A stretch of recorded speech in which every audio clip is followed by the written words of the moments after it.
At this high-tech research lab, scientists are developing groundbreaking technology capable of transforming life on Earth.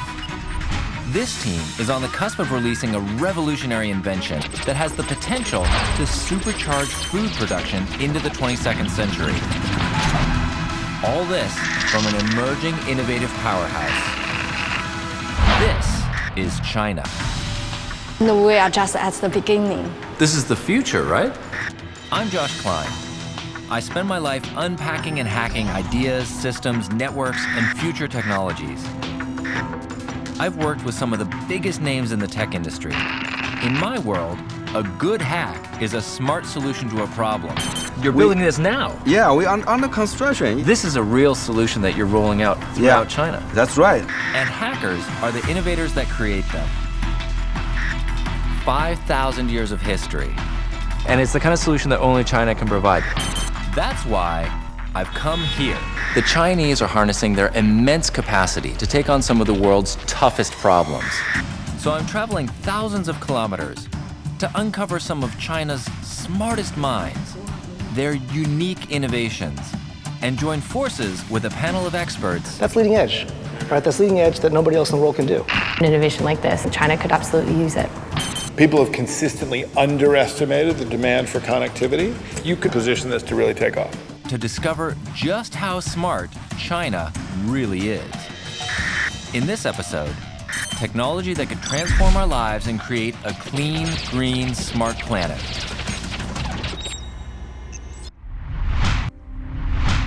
Creating a smarter planet for the future doesn't mean negating the past. In fact, quite the opposite. To my mind, future tech plus traditional wisdom equals a smart future, especially when the tech is a quirky, out-of-the-box innovation. And this is it. It's a simple little app that lets you diagnose conditions by taking a picture of your tongue. It's that simple. So how does a simple app help to diagnose the well-being of my body by looking at a picture of my tongue? It's all to do with a new trend of taking historical knowledge and giving it a smart, new, futuristic edge. In this case, it's TCM, or traditional Chinese medicine. TCM believes that the tongue is one of the key windows into the condition of the body. Mr. Kuo Zhang, the director of Sogu's TCM function, explains the data behind their alternative lifestyle app. Our product mainly identifies the four aspects of the tongue to help make the self-diagnosis. Color of the tongue floor, and color of the tongue body, and the whiteness and the dryness of the tongue, and the shape and texture of the tongue. So how will it work? Well, the front end of this app gets me to take a photo of my tongue, input any other information about my well-being, and uploads it all to the application's server. The back end then correlates my self-diagnosis data through Sogu's search algorithm. This procedure analyzes the complexities of Chinese medicine diagnosis and searches out possible matches in the massive database, and then streams any possible ailments back to my phone. All right, moment of truth. I'm curious to see what my results are. Here we got a picture of my tongue. What's it tell me? There is a cold in your stomach. Cold in my stomach. My stomach is a little sore today, actually. Is this the kind of thing you would use for self-diagnosis, or? Yeah, our system provides self-diagnosis techniques. And this app is very smart. It can also give some warnings or suggestions for the users to help them improve their health condition according to every possible disease. Oh, okay. That's incredible. Well, so what's next for your platform? We are going to build an online community for people to share their user experience, results, and informations to help people broadening their understanding of the problems. TCM experts and doctors, clinics, and pharmacies will cooperate to provide more complete services. So this isn't just a one-time app that's sort of fun. You're actually building this out as a whole platform so everyone can learn together. Yeah. A clean, green, alternative lifestyle that uses ancient data and fuses it with future technology to better manage our lifestyle and our planet. But this system doesn't stop at providing unique, alternative well-being advice. It can also put you in touch with a doctor. Well, so once I have this information, what next? What do I do with that? Our system can get you the most suitable doctors for you. And our system can also help you link up to the doctor. Really? To obtain more detailed information. Okay. Then it introduces you to a doctor that can help you with the next steps. Yes. Awesome. So you got a list of things that you can do at home. It can put you in touch with a doctor, and you have a beautiful picture of your tongue. That's cool. That's where this app is unique. The suggestions draw on thousands of years of traditional Chinese medicine practice, with huge volumes of ancient writings being translated and input into the system, digitizing the past to make a smarter, holistic future. A future where we continue to learn, respect, and harness the planet's natural resources to sustain life on Earth. China's hungry to evolve cutting-edge innovations that could lead the world in the quest to create the super-sustainable planet of the 22nd century. Here at the University of Science and Technology of China, they're building on past knowledge and evolving a groundbreaking futuristic mechanism that's poised to harness the planet's energy like never before. The key thing is a thin film, kind of optical spectrum separation technology. So we separate the light necessary for plant growth. Actually, it just needs about 10% solar energy. 10% is all that these plants need to grow? Basically, yes. Welcome to a crazy futuristic green tech. This is a miniature model of a machine that will use a unique film that separates the sunlight spectrum to maximize plant growth and generate solar energy, all in one elegant innovation. Only 10% solar light pass through drop for the plant growth. Professor Liu Wen is a specialist in solar engineering and light spectrum analysis. Along with his research team, he's currently analyzing what portions of the sunlight spectrum each plant group needs and simulating that with LEDs that emit light at the assigned specific spectrum. I noticed that you've just got red and blue LEDs here. Why those two colors? It's an absorption spectrum. Basically, it's a two light really necessary for the plant growth. And that's enough? Yeah. Light from the sun is made up of an entire rainbow spectrum of colors. Plants only need a distinct range of that light spectrum for optimal growth. Advancements in LED technology have made it possible to build LEDs that emit light in that distinct range. Professor Liu is using this technology in his lab to make it easier to create a unique sunlight separating film for each plant group, to give it precisely the parts of the sun's natural spectrum that it needs for optimal growth, and no more. Different plant, they may need a different light recipe. Tomato, they need more red line, less blue line, and the ratio should be 9:1. Different plant, we take the measurement, how the plant really absorb the spectrum. Now, according to that spectrum, to do the design. So each plant will have its own unique film. That's right, yeah. Fantastic.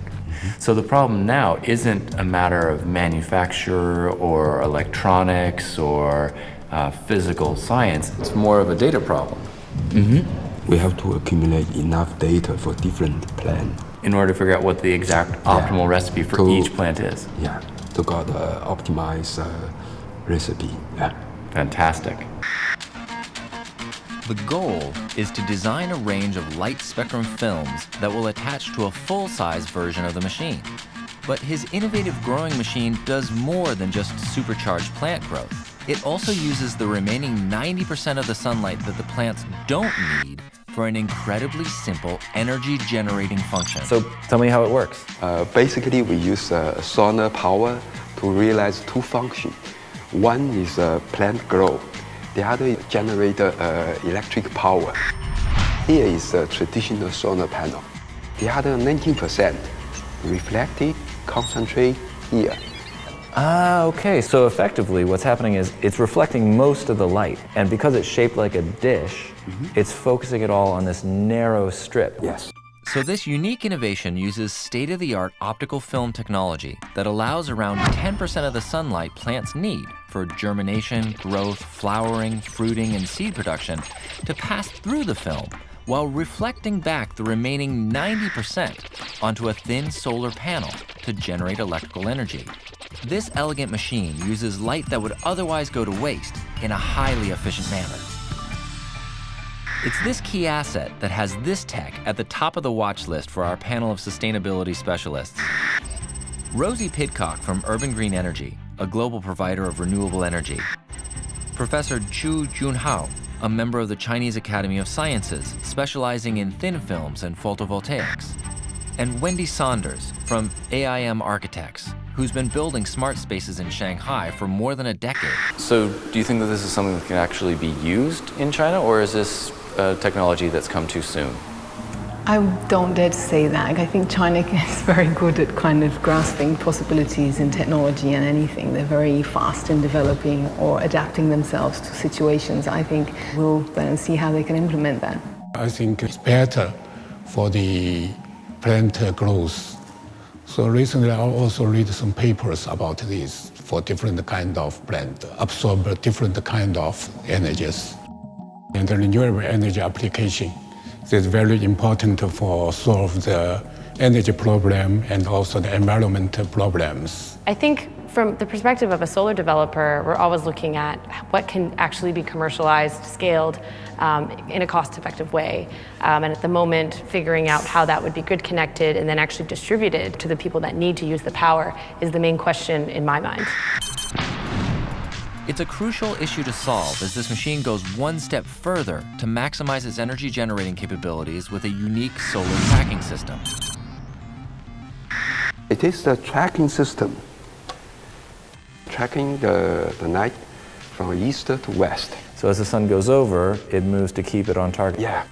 Tracking system can give us 20% more power compared with traditional solar panel. The efficiency may be 90%. That's incredible. So compared to a standard static solar panel, it's 90% as effective, except you can grow plants under it. That's right, yeah. Amazing. With its potential to produce concentrated solar power, the storage and distribution of that energy will be key to its success. When you have an intermittent source of power like the sun, you either use it or lose it.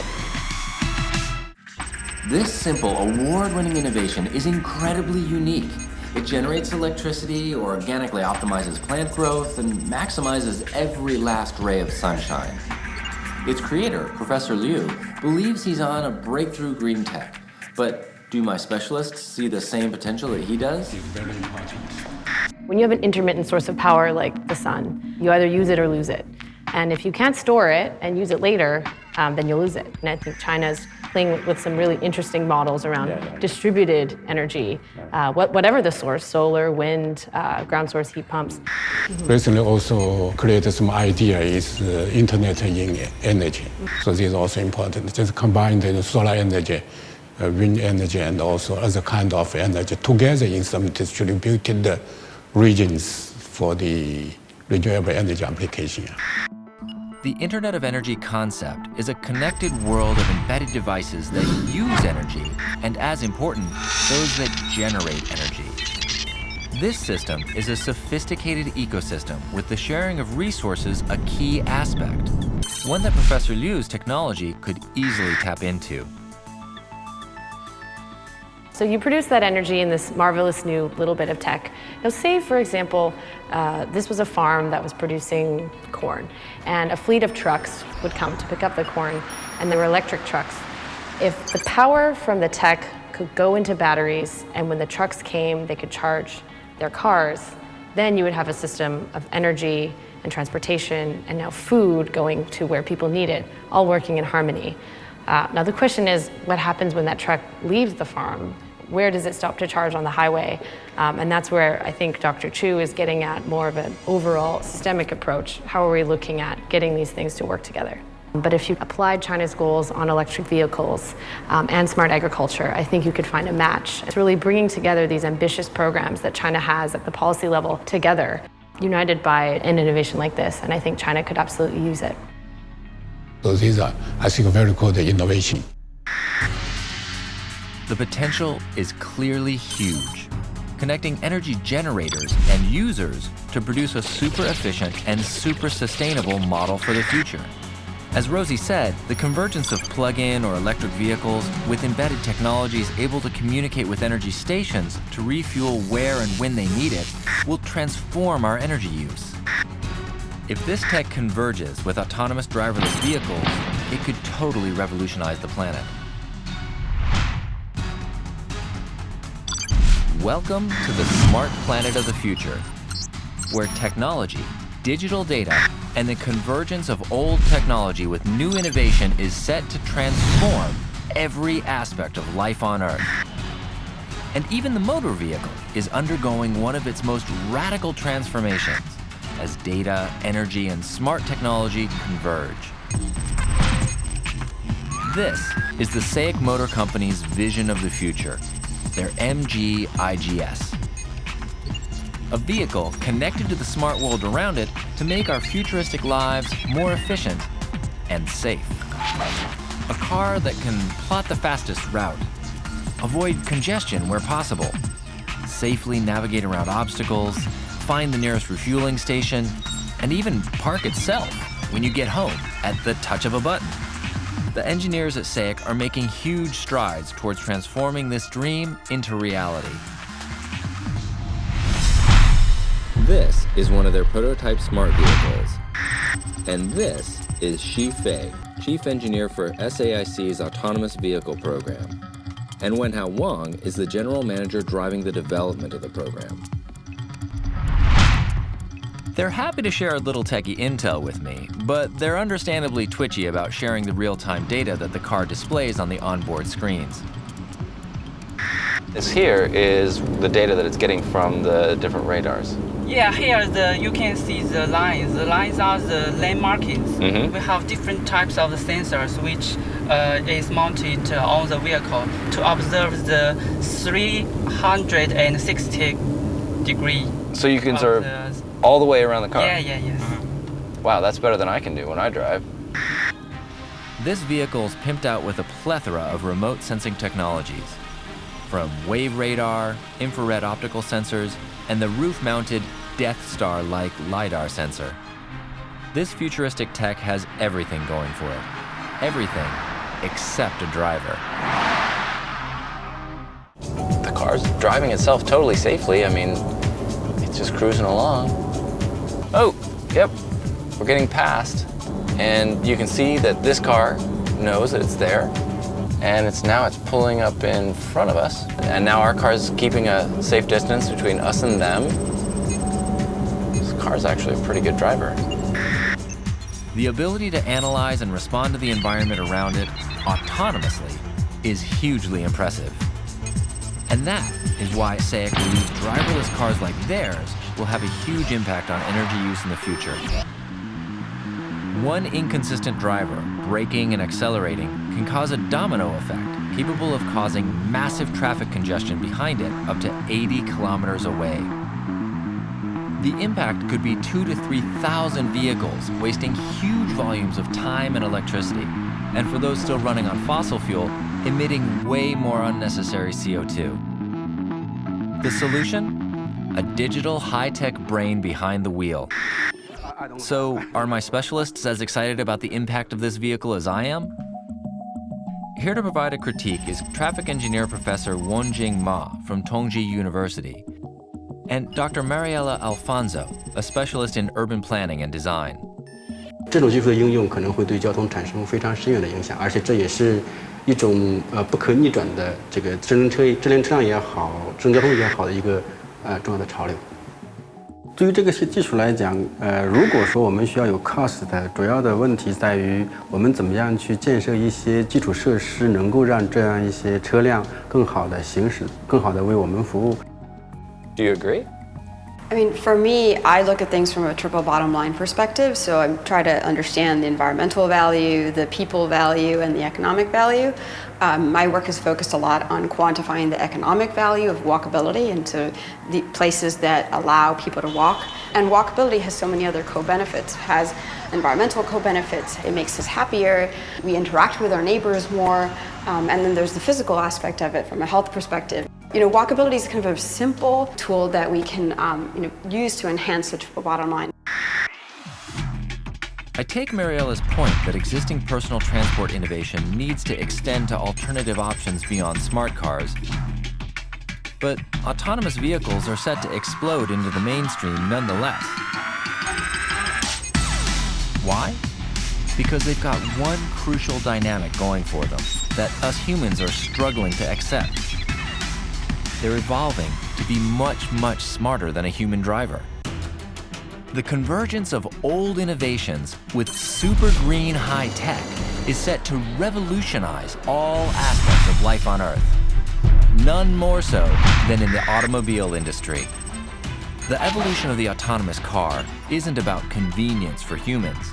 In fact, the biggest benefits are energy efficiency and safety.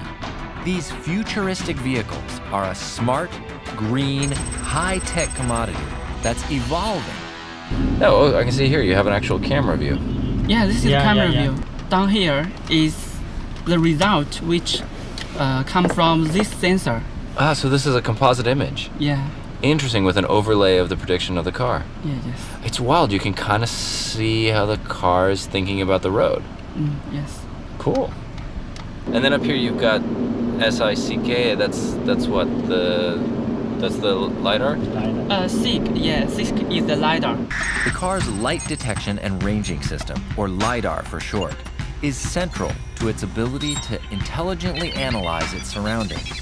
It fires a laser 360 degrees around the vehicle and maps any detected objects as a high-resolution 3D image. The car spatially locates itself within this digitally rendered environment, which enables its safe navigation. And now it's slowing down. Okay, the other car's actually coming to a stop, and our car is stopping also. Just smoothly. That's amazing. Which is great, but we've only been traveling at 50 kilometers per hour.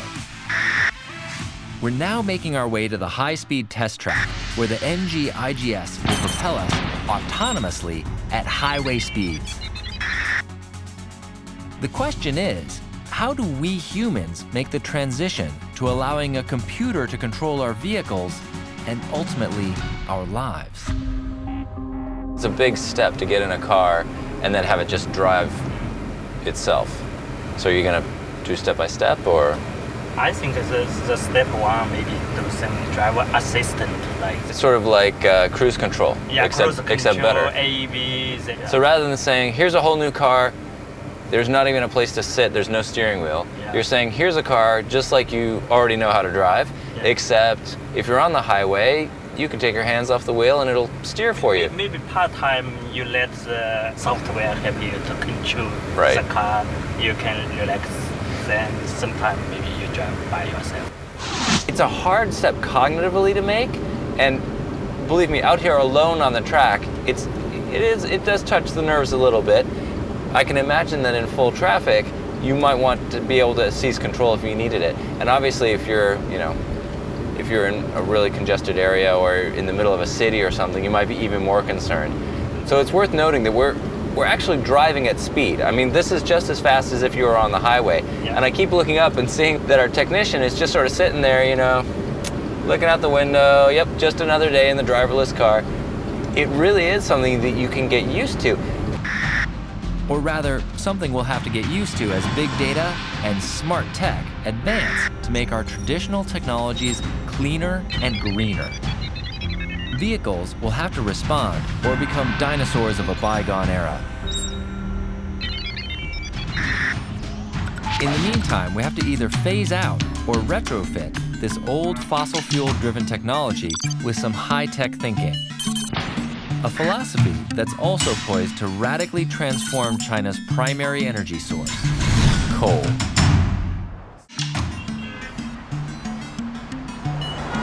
So we know that coal is tremendously polluting. It's a huge issue. 70% of China's power consumption comes from this stuff. So what do? It seems obvious to me that we need to find some other energy solution. Except maybe we don't. I'm about to meet with a scientist who claims that he can turn coal power into something clean. On the outskirts of Shanghai, the Gaocho coal power plant is one of the largest in the world. It comprises 3 phases, all independently operated, and its stage 3 is China's flagship coal-fired power plant. This is the home turf for Wei Zongfeng, a self-taught engineer who rose through the ranks to become chief engineer and general manager. His mission? To roll out clean, green coal power across China. If you use it in cleaner way, we call the coal can be green, can be clean. Wei Zongfeng's initiative saved the plant more than 1 million metric tons of coal a year and reduces emissions well below the national standard. He knows the world can't discontinue coal power plants overnight, but he's convinced we can greatly reduce emissions to buy the planet time. We have to do something to prolong this period and let our children and children's children to find a new sustainable energy. That's our duty. That's our jobs. Wei Zongfeng has spent the last 7 years developing smart green tech systems, boosting efficiency and reducing toxic emissions to an astonishing new low. We already developed a lot of the new technology to improve the unit efficiency and reduce the emission. Now, the emission of the unit even lower than the gas turbine. In China, the limit for emissions, or microscopic pollutant particles in a gas turbine, is 50 milligrams per cubic meter. This coal power plant emissions are already lower than 20. That's less than half of the limit for gas, usually considered the cleanest fossil fuel. The results are incredible, but he's hoping to make his emissions even lower. Lower than even a gas-powered turbine. You can look at this overview. It's green, but our power plant are always green. Yeah. If all the power plants do like ours, I think the viewing is it will be better than now. So how has he reduced emissions to such a dramatically low level? Simply put, his green tech innovations retrofit the traditional power plant by modifying every stage of the process. The cumulative effect of redesigning feed water heat pumps, optimizing turbine back pressure, revising how the boilers start up, remodeling of energy extraction technology, cutting-edge microcomputers for better filtration control, and even simple steps of providing better seals to stop air leakage, all add up to the most efficient and clean, almost green, coal power plant in China. We always looking for the future. We will develop the new technology and put the unit efficiency higher and higher and reduce the emission lower and lower. Okay, so this isn't my area of expertise, but the ability to take coal power, which is the majority of power source for most countries, and make that clean seems pretty good. China made a commitment at APEC last November. They said we will produce 20% of our energy from renewables. That still leaves another 80%. Which is going to come from natural gas and it's going to come from coal. So this isn't a panacea, this isn't a band-aid that's going to fix everything, but it could be a good step along the way. We need to pay attention to develop the renewable energy. And gradually, slowly to increasing the percentage of renewable energy application. Yeah, balancing the two, I think everyone agrees and recognizes that we need to shift to a more sustainable model. However, trying to undo or transition into something that is clean and green is much easier said than done. Every country has to play that balance very carefully. Wei Zongfeng's work at Gaocho is a clear demonstration of how the way forward doesn't always come from brand new products. Sometimes, the smart option is to create a bridge between the old and the new, a transition between today's reality and the dream of a cleaner, greener planet. China is a developing country. We have to do something more, to study more, to take more responsibility for the society, for the world. Like so many of the green tech innovations I'm witnessing in China, the evolution of new technology is often found in the merging of old tech with new innovation. A clean, green, digitally connected planet of the future is a world where its inhabitants harness technology and the planet's incredible natural energy to sustain life on Earth. Professor Kong Jin-yu has a pretty impressive CV with a doctorate from Harvard and countless international awards. He's one of China's smartest urban designers, and he's tackling his greatest challenge yet, bringing megacities back in line with the forces of nature. 400 out of 600 cities running out of water. You have flooding in summer and drought the rest of the time. That's right. Sounds really good. Keep going.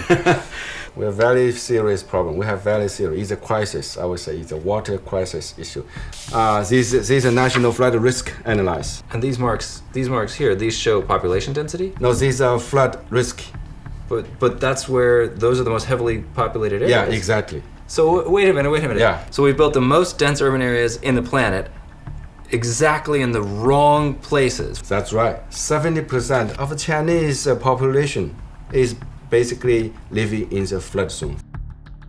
The Chinese government had to invest billions of dollars every year, try to build a concrete wall and reservoir and the dams to keep the water. But you're just bailing out the ocean at this point. I mean, you've built your cities in the worst possible spot. How can you solve that by trying to pipe it all out?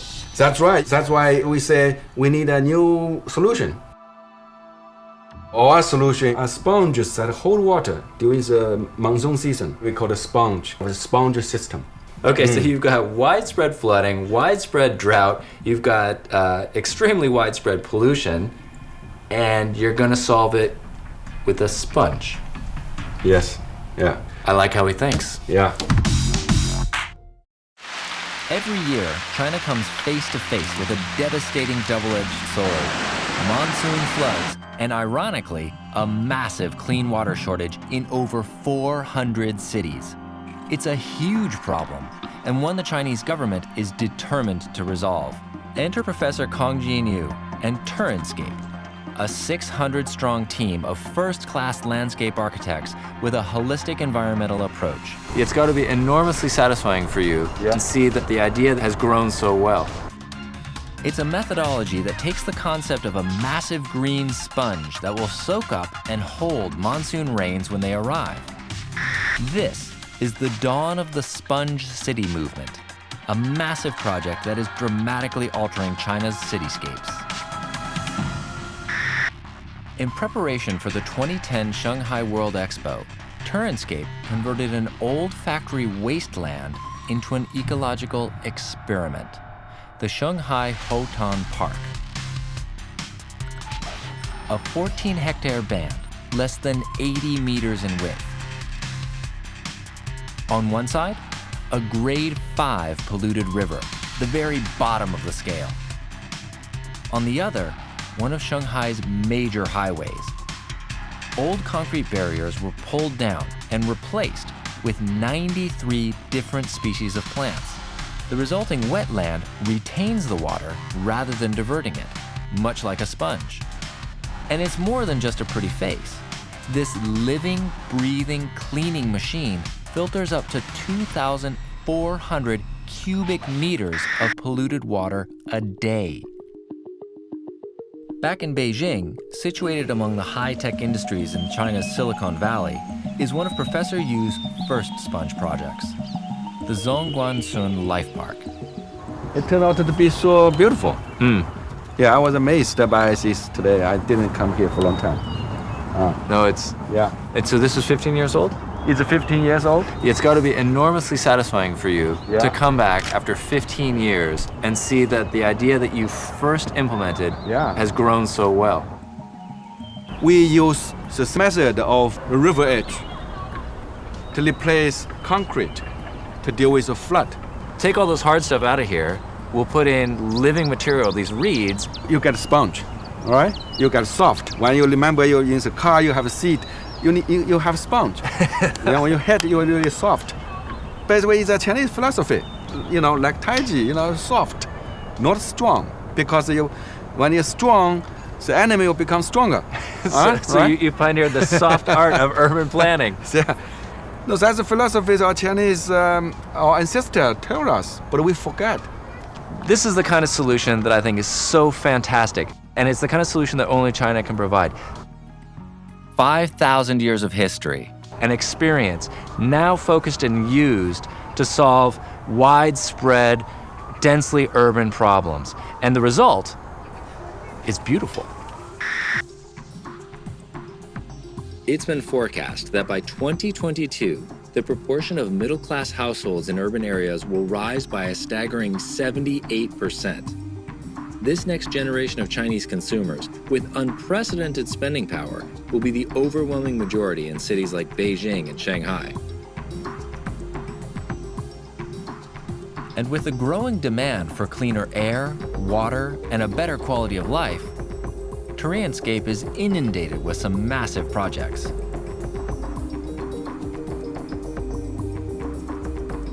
You're building this now? Yeah, we are under construction. And not only with this one, we have more than 10 projects, similar projects under construction. Yeah. That's amazing. So this is a real solution that you're rolling out throughout China. That's right. And now this solution become a national movement. We call it the Sponge City Movement. And we also propose for some American cities also. Putting this sort of solution in place, I can't see any downsides, and the upsides are enormous. What am I missing? I don't think there's a lot to say. I think they should just actually implement it everywhere. I think China, for the past 2 decades, has driven its development based purely on economic goals.